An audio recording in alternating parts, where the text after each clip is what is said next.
Avant de plonger dans cette histoire incroyable, pensez à vous abonner à la chaîne et à activer la cloche. Ici, chaque récit a quelque chose à dire, et vous ne voudrez pas en manquer un seul. La pluie tombait en fine bruine sur les trottoirs glacés de New York, mêlant l'odeur de bitume mouillé à celle des stands de nourriture de rue. Dans une ruelle étroite, à l'abri des regards, Malik Johnson, un jeune sans-abri de 17 ans, s'accroupissait sous un vieux carton humide.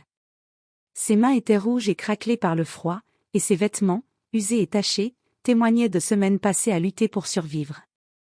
Malik observait les passants pressés, leurs parapluies colorés formant un champ de points lumineux dans la grisaille. Mais son attention se fixa sur un homme en costume impeccable qui s'approchait d'un stand de hot-dog. Cet homme, Richard Whitmore, était un milliardaire, un nom respecté et craint dans le monde des affaires, toujours entouré d'une aura de pouvoir et d'indifférence. Whitmore tendit l'argent au vendeur et prit le hot-dog, prêt à le déguster comme chaque jour. À ce moment précis, Malik bondit presque hors de son abri et hurla. « Ne mangez pas ça !» Le son résonna dans la ruelle comme un coup de tonnerre. Whitmore, surpris, fit un pas en arrière. Les passants se tournèrent, certains souriant avec condescendance, d'autres fronçant les sourcils. Mais Malik, les yeux brillants de détermination et de peur mêlée, pointa le hot-dog. « Il est périmé.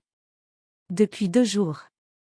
Si vous le mangez, vous allez tomber malade. » Le milliardaire le fixa, incrédule. Comment un jeune garçon, visiblement sans ressources, osait-il s'adresser à lui de cette manière? Son instinct de pouvoir, d'habitude inébranlable, vacilla. La pluie tombait maintenant plus fort, trempant à la fois Malik et le costume impeccable de Whitmore, comme si le monde lui-même voulait suspendre le temps. Malik se redressa un peu, le souffle court, mais le regard droit et ferme. « Je sais ce que vous allez dire, vous pensez que je suis juste un gamin des rues, mais je vous dis la vérité. Faites-moi confiance. » Whitmore, figé, sentit un mélange d'étonnement et de curiosité. Dans cette ruelle sombre, sous la pluie battante, quelque chose venait de changer. Ce cri, simple mais puissant, allait marquer le début d'une rencontre improbable entre 2 mondes opposés, celui du pouvoir absolu et celui de la survie quotidienne. Et sans le savoir, Whitmore venait de croiser le chemin de quelqu'un qui allait, peu à peu, bouleverser sa vie, et la rédemption d'un milliardaire commencer. La pluie continuait de tomber sur Manhattan, créant des flaques qui reflétaient les néons colorés des magasins. Malik Johnson serrait ses genoux contre sa poitrine, trempé jusqu'aux os, mais son regard restait fixé sur Richard Whitmore, le milliardaire en costume sombre, qui tenait toujours le hot-dog dans sa main. « Je vous dis, monsieur, » cria Malik à nouveau, la voix tremblante mais ferme. « Ne le mangez pas. Il est périmé depuis 2 jours. » Whitmore leva les yeux, étonné par la ténacité du garçon. Il inspira profondément, laissant tomber quelques gouttes de pluie de sa veste. « Qui êtes-vous, gamin ?» demanda-t-il d'une voix étonnamment calme, mélange de curiosité et d'autorité. « Pourquoi devrais-je vous écouter ?» Malik, tremblant mais déterminé, s'avança d'un pas. « Je sais reconnaître quand la nourriture est mauvaise. Je n'ai rien d'autre à faire que survivre. Si vous mangez ça, vous tomberez malade. Croyez-moi. » Le vendeur du stand, pressé de continuer sa journée, intervint.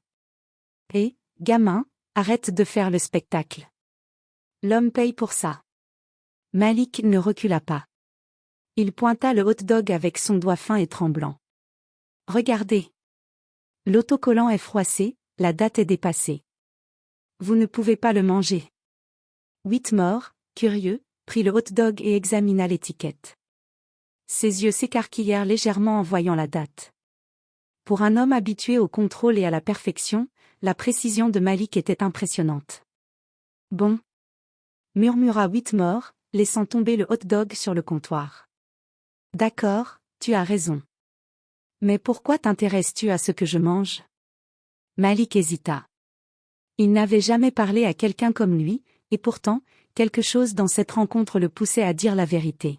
« Parce que, je ne veux pas que vous vous fassiez du mal. Et, je veux que quelqu'un écoute ce que je dis, juste une fois. » Whitmore observa le jeune garçon. Il était trempé, sale, mais ses yeux reflétaient une intelligence et une honnêteté brutale que le milliardaire n'avait jamais vues dans son monde de luxe et de faux-semblants. Tu t'appelles comment? Demanda Whitmore, d'une voix plus douce qu'il ne l'aurait imaginé. Malik. Malik Johnson. Whitmore hocha la tête, intrigué. Bien, Malik. Viens, je t'invite à quelque chose de chaud, et tu me raconteras comment un garçon comme toi finit dans la rue à Manhattan. Malik sentit son cœur battre plus vite. La pluie semblait soudain moins froide, et pour la première fois depuis longtemps, il se sentit regardé, respecté. Et ainsi commença l'histoire improbable de Malik Johnson et Richard Whitmore, une rencontre née d'un cri désespéré dans une ruelle sombre, qui allait changer la vie des deux hommes à jamais. Le café où Whitmore avait emmené Malik était petit, chaleureux et parfumé de café fraîchement moulu. La pluie martelait les vitres, créant une atmosphère presque intime, loin du tumulte des rues de Manhattan. Malik, toujours un peu méfiant, s'assit sur un tabouret haut, les mains autour d'une tasse de chocolat chaud que Whitmore venait de lui offrir. Whitmore, de son côté, observait le garçon. Sa jeunesse, son apparence frêle et son regard intelligent semblaient raconter une histoire plus complexe que ce qu'on pouvait imaginer. Alors, raconte-moi, Malik, dit Whitmore d'une voix douce mais ferme, comment un jeune garçon finit-il dans la rue à Manhattan?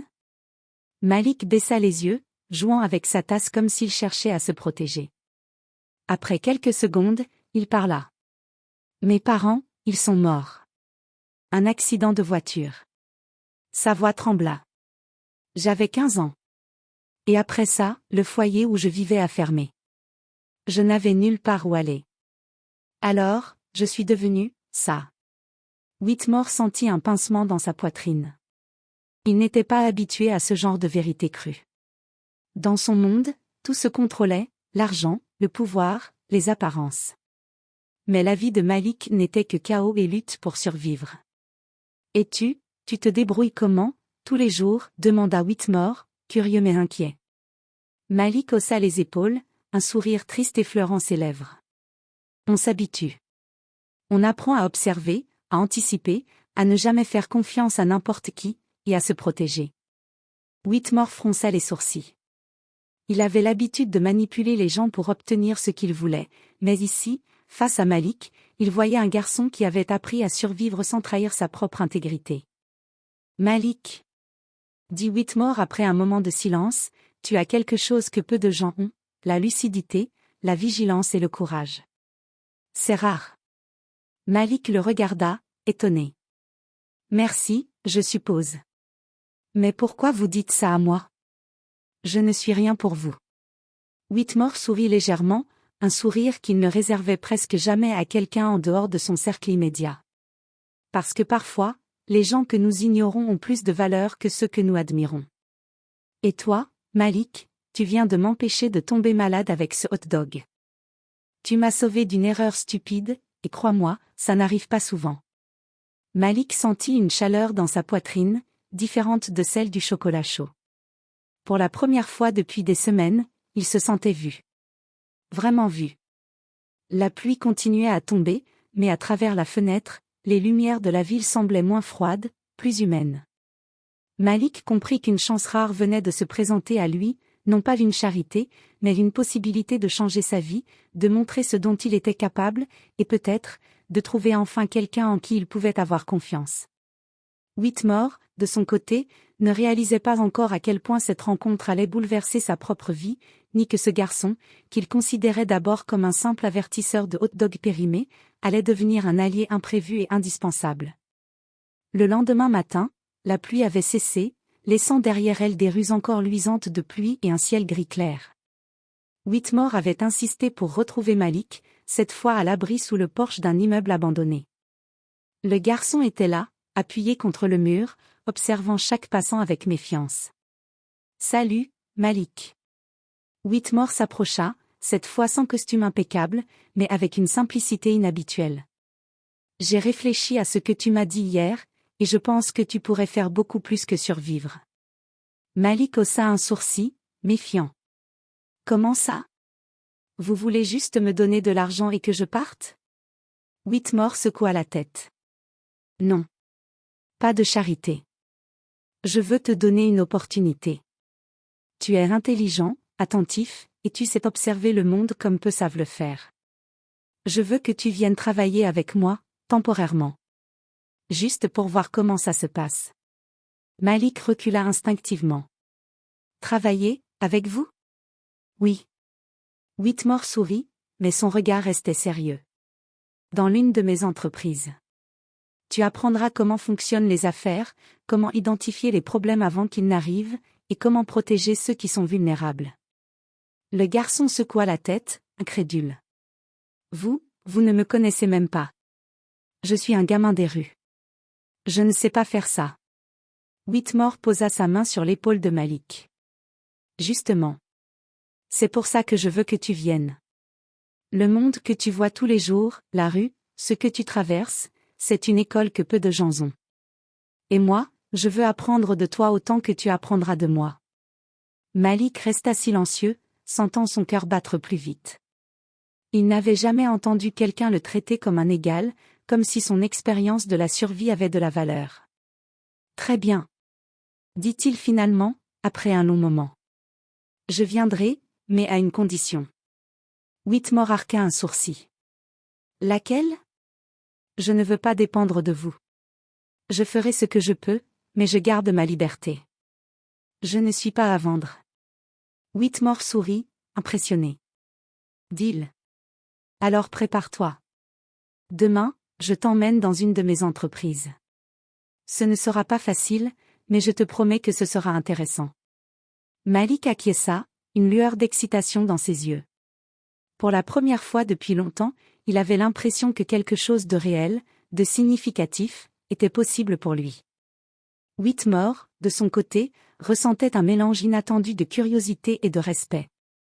Il savait que ce garçon, qu'il avait d'abord considéré comme un simple avertisseur de hot-dog périmé, allait peut-être bouleverser sa vie plus qu'il ne l'aurait jamais imaginé. La pluie avait cessé, mais une tempête intérieure commençait pour les deux hommes, une tempête de défis, de découvertes et d'une relation improbable qui allait les transformer tous les deux. 2 jours plus tard, Whitmore emmena Malik dans le siège principal de son entreprise, un gratte-ciel brillant au cœur de Manhattan. Les murs de verre reflétaient le ciel et les lumières de la ville, symbole de pouvoir et de réussite. Malik, encore impressionné, observait chaque détail, le hall immense, les employés en costume, la précision dans chaque mouvement. Whitmore l'introduisit auprès de quelques cadres et l'assit près de son bureau. Tout semblait normal, mais dans l'esprit du milliardaire, une pensée persistait, Malik n'était pas seulement un garçon intelligent des rues. Il y avait quelque chose dans son regard, une force et une fierté qu'il n'avait jamais vues chez les jeunes qu'il avait autrefois croisés dans les œuvres de charité ou lors de ses voyages philanthropiques. Alors qu'il parcourait des dossiers pour une nouvelle acquisition, Whitmore tomba sur un vieux document concernant un associé qu'il avait trahi des années auparavant, Samuel Carter, un homme d'affaires noir qui avait été ruiné par la famille Whitmore lors d'un accord controversé. Whitmore avait longtemps essayé d'oublier cette erreur, mais voilà que la mémoire le frappait violemment. Malik, pourrait-il être lié à cette famille? Whitmore chercha discrètement dans la base de données de l'entreprise et trouva le nom complet du garçon, Malik Johnson, le petit-fils de Samuel Carter. Son cœur se serra. Ce qu'il voyait comme une simple opportunité de sauver un garçon des rues était en réalité bien plus complexe. Il se tourna vers Malik, qui l'observait avec une curiosité innocente.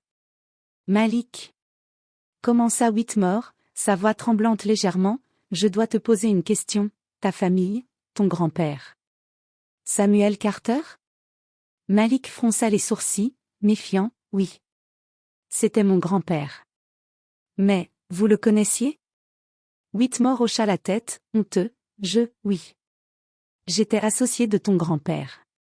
Et, pour être honnête, les choses ont mal tourné à cause de décisions que j'ai prises, des décisions qui ont ruiné sa vie. » Malik recula légèrement, ses yeux s'écarquillant. Une colère silencieuse bouillonnait en lui. « Vous êtes responsable? Vous ruinez mon grand-père » Whitmore baissa la tête. « Oui. Et je ne peux pas changer le passé, mais je peux essayer de réparer ce qui peut l'être. » Le silence tomba sur le bureau, lourd et oppressant. Malik sentit un mélange de peur, de colère et de confusion. Il avait d'abord vu Whitmore comme un milliardaire distant, peut-être arrogant, mais maintenant, il se retrouvait face à l'homme responsable de la ruine de sa famille. Malik inspira profondément, tentant de contrôler ses émotions. Vous allez devoir le prouver. Dit-il finalement. Pas avec des mots, mais avec vos actions. Whitmore releva les yeux, déterminé. Je ferai tout ce qui est en mon pouvoir, Malik. Tu verras, je veux réparer mes erreurs. Et à cet instant, une tension nouvelle naquit entre eux, méfiance, colère et un début fragile de confiance. La relation improbable entre le milliardaire et le garçon des rues venait de franchir un seuil critique. Ce n'était plus seulement une rencontre fortuite dans une ruelle, mais le début d'un voyage de rédemption et de vérité. Quelques jours plus tard, Malik suivit Whitmore dans l'une de ses entreprises les plus importantes. Les couloirs étaient immenses, tapissés de verre et d'acier, et chaque pas résonnait comme un écho de pouvoir et de richesse. Malik, encore émerveillé, gardait cependant une méfiance naturelle. « Bienvenue, Malik, dit Whitmore en entrant dans son bureau. Aujourd'hui, je vais te montrer comment fonctionne le monde que tu ignores encore. Mais je veux que tu saches, ce que tu verras ici, ce n'est pas juste des chiffres et des graphiques. C'est la vie des gens que je peux aider, ou négliger. » Malik hocha la tête, serrant ses mains tremblantes. « Je comprends, mais pourquoi moi? Vous avez des conseillers, des employés. Pourquoi un garçon des rues comme moi? » Whitmore sourit, un mélange de sérieux et d'admiration dans ses yeux. « Parce que tu vois le monde différemment. Là où mes employés voient des problèmes abstraits, toi, tu vois la réalité brute. La vérité des gens. Et c'est ça que je veux apprendre. » Le premier test de Malik fut simple en apparence, identifier des incohérences dans des dossiers financiers concernant une nouvelle acquisition. Whitmore observa en silence, intrigué par la rapidité et la précision du garçon. Malik, malgré son manque d'expérience formelle, remarquait des détails que même les cadres chevronnés ignoraient, des paiements inexpliqués, des anomalies dans les contrats et des signes de fraude potentiels. « Malik !» murmura Whitmore, impressionné, « tu as l'œil d'un vétéran. Comment fais-tu ça ?» Malik haussa les épaules, un léger sourire sur les lèvres. « Dans la rue, si tu ne remarques pas les détails, tu finis par te faire avoir, ou pire. On apprend à observer. Toujours. » Whitmore sentit une nouvelle vague de respect pour ce garçon. Ce n'était pas seulement son intelligence brute qui l'impressionnait, mais aussi sa résilience, sa lucidité et sa maturité malgré son âge. Au fil de la journée, Whitmore confia à Malik de petites responsabilités, lui montrant comment prendre des décisions, gérer les risques et protéger les personnes vulnérables dans ses affaires. Malik écoutait attentivement, posait des questions, et parfois se trompait. Mais chaque erreur était l'occasion d'apprendre, et Whitmore lui enseignait patiemment, avec une franchise inhabituelle pour lui. À la fin de la journée, Malik s'assit dans le bureau de Whitmore, fatigué mais satisfait. « Je n'ai jamais fait quelque chose comme ça avant. » dit-il, étonné de ses propres capacités. Whitmore sourit, posant une main sur son épaule. « Et c'est pour ça que je t'ai choisi, Malik. Tu as quelque chose que l'argent ne peut pas acheter, la perspicacité et la force intérieure. Si tu continues comme ça, tu pourrais changer beaucoup de choses, pas seulement ici, mais dans le monde entier. » Malik sentit son cœur battre plus vite. Une lueur d'espoir s'allumait en lui. Pour la première fois, il voyait une voie qui ne dépendait pas seulement de survie, mais d'accomplissement. Whitmore, de son côté, ressentait un mélange de fierté et d'humilité. Il avait commencé cette journée en pensant qu'il enseignait à un garçon des rues, mais il réalisait que Malik l'apprenait autant sur le courage, la persévérance et l'humanité que Whitmore n'avait jamais connues. Et ainsi, une fragile mais solide confiance commençait à naître entre eux, prête à être mise à l'épreuve par des révélations et des dangers à venir. Une semaine plus tard, Whitmore invita Malik à un autre étage de l'entreprise, cette fois pour examiner un projet d'expansion internationale. Des dossiers, des graphiques et des tableaux financiers remplissaient le bureau. Les cadres de Whitmore, bien habillés et confiants, discutaient de manière technique, utilisant des termes que Malik comprenait à peine. Whitmore observa le garçon, un léger sourire sur le visage. « Malik, je veux que tu fasses quelque chose de différent aujourd'hui. Tu ne regarderas pas les chiffres, tu regarderas les gens. » Malik fronça les sourcils. « Les gens ? Mais je ne connais rien aux affaires internationales. » Whitmore hocha la tête. « Exactement. Mais tu connais la rue. Et sur la rue, il faut savoir détecter les mensonges, les intentions cachées, et les escroqueries avant qu'il ne soit trop tard. Le jeune garçon se mit à observer les cadres de plus près. Chaque geste, chaque regard, chaque hésitation devenait un indice. Malik remarqua qu'un des partenaires commerciaux, M. Caldwell, semblait trop nerveux quand on abordait les détails des contrats. Il avait des notes contradictoires et évitait le contact visuel avec Whitmore. « Monsieur Whitmore ?» dit Malik après quelques minutes, hésitant, « ce Caldwell, je crois qu'il cache quelque chose. Ces chiffres ne collent pas, et il agit comme s'il avait peur que vous découvriez la vérité. » Whitmore plissa les yeux. Il connaissait la prudence de ses collaborateurs, mais il n'avait jamais vu quelqu'un détecter une fraude aussi rapidement. « Montre-moi ce que tu as trouvé. » Malik expliqua en détail les incohérences qu'il avait observées, des contrats mal rédigés, des clauses inhabituelles et des paiements qui semblaient détournés. Whitmore vérifia et confirma chaque point. « Incroyable !» murmura Whitmore. « Tu as raison sur toute la ligne. » Le visage de Malik s'illumina d'une fierté mêlée de surprise. « Je n'ai jamais fait ça avant, mais je suppose que, la rue m'a appris à toujours être vigilant. » Whitmore sourit avec admiration. « C'est exactement pour ça que je t'ai choisi. Tu vois ce que personne d'autre ne voit. Et aujourd'hui, tu viens de sauver cette entreprise d'une fraude qui aurait coûté des millions. » Malik, un peu gêné, détourna les yeux. « Ce n'est pas moi, c'est juste l'habitude de survivre. » Whitmore posa une main sur son épaule. « Non, Malik. C'est toi. Ta capacité à observer, à comprendre et à agir rapidement. Ce garçon des rues que j'ai rencontré sous la pluie, vient de me rappeler quelque chose que j'avais oublié, la valeur de la vigilance et de la lucidité. » À ce moment-là, Malik comprit que sa vie dans la rue, qu'il avait toujours considérée comme une malédiction, était en réalité un atout.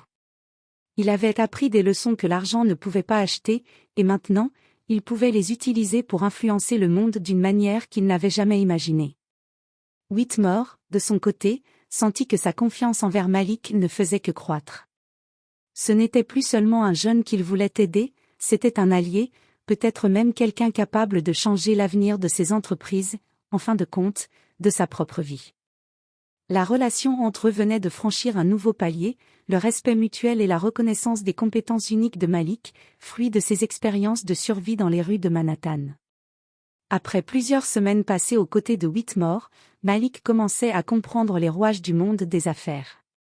Il était plus confiant, plus perspicace, et commençait même à apprécier certaines leçons que le milliardaire lui donnait.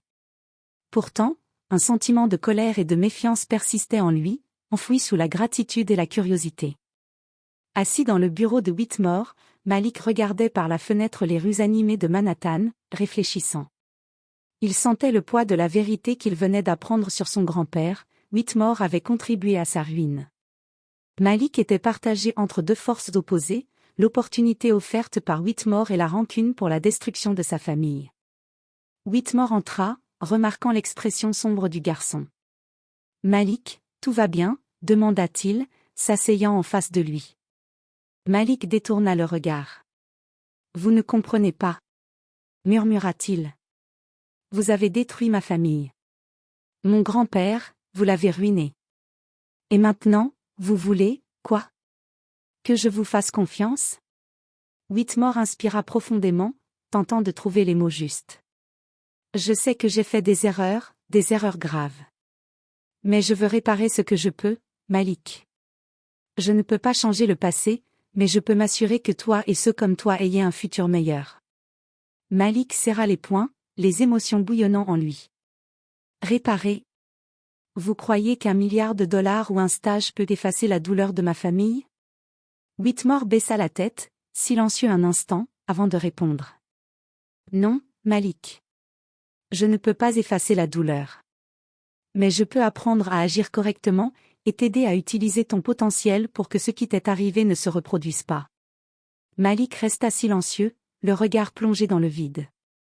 Puis, doucement, il dit. « Je ne sais pas si je peux vous pardonner. Mais je peux essayer. « À ma manière. » Whitmore sentit une lueur d'espoir. Ce n'était pas un pardon complet, mais c'était le début d'un pont fragile entre eux. Malik, dit-il calmement, tu n'as pas besoin de me pardonner tout de suite. Je veux juste que tu comprennes que je respecte ta colère, et que je veux prouver que je peux être digne de ta confiance. Le garçon inspira profondément, le cœur battant. Il savait que son instinct de méfiance était vital pour sa survie, mais il commençait à voir qu'il pouvait y avoir plus que la peur et la colère. Peut-être que cette rencontre avec Whitmore pourrait être une opportunité, pas seulement pour lui, mais pour réparer une partie des erreurs passées qui avaient détruit sa famille. Pour la première fois depuis longtemps, Malik sentit une possibilité de réconciliation, non pas complète, mais réelle. La confiance n'était pas donnée, elle devait être gagnée, et cette leçon était peut-être la plus difficile de toutes. Whitmore, observant le jeune garçon, comprit que cette relation serait un chemin semé d'obstacles, de confrontations et de défis. Mais il savait maintenant que Malik n'était pas seulement un garçon des rues, il était un esprit fort, capable de juger, de décider et de se défendre. Et c'était exactement ce dont Whitmore avait besoin pour commencer à réparer le passé, et construire un futur meilleur. Quelques semaines plus tard, Malik se promenait dans le hall de l'entreprise avec Whitmore, observant et apprenant. Les deux commençaient à former un véritable duo, mélange d'expérience de rue et de puissance financière. Mais cette journée allait prendre une tournure inattendue. Un appel arriva sur le téléphone de Whitmore. Sa couleur pâlit légèrement en voyant le nom affiché, Vanessa Blackwell, une ancienne rivale qui cherchait toujours à nuire à ses affaires. Malik ne connaissait pas cette femme, mais il sentit immédiatement une tension dans l'air. « Qu'est-ce qui se passe ?» demanda Malik, sur ses gardes. Whitmore soupira. « Vanessa, elle n'a jamais oublié que j'ai ruiné certains de ses plans. Et elle est prête à utiliser n'importe qui pour me faire tomber. » Quelques minutes plus tard, un courrier arriva pour Malik, soi-disant un programme éducatif pour jeunes défavorisés. Il l'ouvrit et sentit immédiatement que quelque chose clochait. Des instructions l'invitaient à se rendre dans un lieu isolé, prétendument pour signer un contrat. Malik fronça les sourcils, « Ce n'est pas vrai, je sens un piège. » Whitmore acquiesça. « Je le sens aussi. Vanessa essaie de t'utiliser pour me faire du tort. » Malik, bien qu'un peu nerveux, ne se laissa pas intimider. Il avait appris à observer et à anticiper le danger dans les rues. Alors, nous allons les devancer. Ils mirent au point un plan. Malik joua le rôle du garçon naïf, semblant suivre les instructions du piège, tandis que Whitmore et ses équipes surveillaient chaque mouvement. Quand Vanessa et ses complices apparurent pour tenter de capturer Malik et l'utiliser comme levier, le garçon fit preuve de son ingéniosité, il utilisa des signaux, détourna l'attention et mena les intrus dans une zone piégée, où la sécurité de Whitmore pouvait intervenir. En quelques minutes, la menace fut neutralisée. Malik, tremblant mais fier, regarda Whitmore. « Je ne pensais pas pouvoir faire ça. » Whitmore posa une main sur son épaule. « Malik, tu viens de prouver quelque chose de plus important que tes compétences de rue ou ton intelligence. Tu as du courage, du discernement et de la loyauté. Aujourd'hui, tu m'as sauvé, et nous avons tous deux appris à nous faire confiance. » Malik sourit, pour la première fois avec un vrai sentiment d'accomplissement. Il n'était plus seulement un survivant des rues, il était devenu un allié stratégique et fiable. Whitmore, de son côté, ressentit une profonde gratitude et un respect renouvelé. Le garçon qu'il avait d'abord rencontré comme un simple avertisseur de hot-dog périmé venait de prouver qu'il était capable de protéger non seulement sa propre vie, mais aussi celle du milliardaire qu'il avait pris sous son aile. Cette épreuve rapprocha Malik et Whitmore, mais elle servit également de rappel brutal. Dans ce monde de pouvoir et de trahison, la vigilance et la ruse étaient essentielles, et Malik venait de les maîtriser mieux que quiconque. Quelques jours après l'incident avec Vanessa Blackwell, Whitmore prit une décision audacieuse. Il voulait réparer publiquement les torts causés à la famille de Malik, montrer que ses erreurs du passé pouvaient être reconnues et corrigées. Dans la grande salle de conférence de son entreprise, Whitmore convoqua la presse, ses cadres et des invités triés sur le volet. Malik, légèrement nerveux, l'accompagnait. Il savait que ce moment serait chargé en émotions et qu'il pourrait bouleverser leur fragile relation de confiance. Whitmore prit la parole, la voix ferme mais emplie de sincérité. Il y a des années, ma famille et moi avons pris des décisions qui ont détruit la vie de la famille Carter. Aujourd'hui, je souhaite reconnaître mes erreurs et prendre des mesures concrètes pour réparer ce qui peut l'être. Il se tourna vers Malik, qui se tenait droit, les yeux brillants. Malik Johnson, le petit-fils de Samuel Carter, est aujourd'hui à mes côtés. Non pas comme un symbole, mais comme un exemple de courage, de résilience et de capacité à surmonter l'adversité. Les caméras clignotaient, les murmures parcouraient la salle. Malik sentit son cœur battre la chamade. C'était intimidant, mais en même temps, il ressentait une lueur d'orgueil, son histoire et celle de sa famille étaient enfin reconnues. Whitmore poursuivit. En l'honneur de Malik et pour soutenir tous les jeunes défavorisés, je crée un programme d'éducation et de sécurité destiné à aider ceux qui, comme lui, doivent lutter chaque jour pour survivre. Malik sera l'ambassadeur de ce programme, utilisant son expérience pour guider et protéger les autres. Malik inspira profondément, les émotions se bousculant en lui. La colère qu'il avait ressentie envers Whitmore n'avait pas disparu, mais une forme de pardon commençait à naître. Il prit la parole, d'une voix claire mais tremblante. Je ne peux pas oublier ce qui est arrivé à ma famille. Mais je vois maintenant que quelqu'un peut essayer de faire ce qui est juste. Et je veux aider à ce que personne d'autre ne subisse ce que nous avons subi. Whitmore hocha la tête, la gorge nouée par l'émotion. Merci, Malik. Ta force et ton courage me rappellent que même les erreurs les plus graves peuvent être corrigées, si nous avons le courage de les affronter. Ce jour-là, Malik et Whitmore sortirent de la salle sous les applaudissements des invités et de la presse. Malik se sentit plus léger. La reconnaissance publique de sa famille, combinée à son rôle actif dans le programme, lui donnait un sens à sa lutte et à sa vie. Whitmore, quant à lui, ressentait une transformation intérieure. Il avait appris que la puissance et la richesse n'avaient de valeur que si elles étaient utilisées avec justice et humanité. Et dans les yeux de Malik, il voyait l'espoir d'une nouvelle génération capable de changer le monde, même contre des obstacles impossibles. La réconciliation n'était pas complète, mais elle avait commencé. Et ce début fragile portait la promesse d'un futur où la justice, le courage et la loyauté pouvaient enfin l'emporter. Quelques mois s'étaient écoulés depuis la reconnaissance publique des torts envers la famille de Malik. La ville semblait plus accueillante, non pas parce que les rues avaient changé, mais parce que Malik y voyait désormais une opportunité de construire quelque chose de nouveau. Whitmore avait tenu sa promesse, Malik était devenu l'ambassadeur du programme destiné aux jeunes défavorisés.